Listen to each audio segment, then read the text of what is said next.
Zoning is only about 100 years old, and it emerged out of uh, a public health desire to separate those noxious, heavy industrial uses from residential areas, uh, and came out of the progressive era in the early 1900s.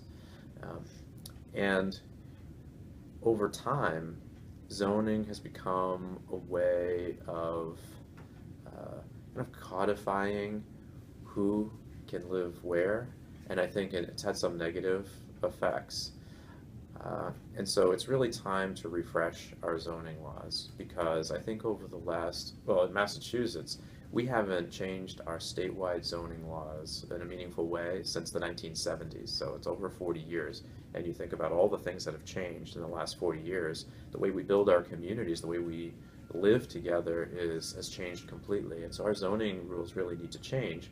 And so right now we have these zoning rules that are the relic of an era where um, rapid suburbanization was happening, and there was a lot of white flight from our cities, our central cities, and you had automobile-oriented development. And so now, thankfully, things have really started to change, and people, both young and old, want to live in walkable places. They're coming back to our core communities, to our town centers, and to our downtowns, and they want to live there. But we have these old zoning rules in our communities around the state that are very hard to change, and and they're a barrier to creating the kinds of places we want.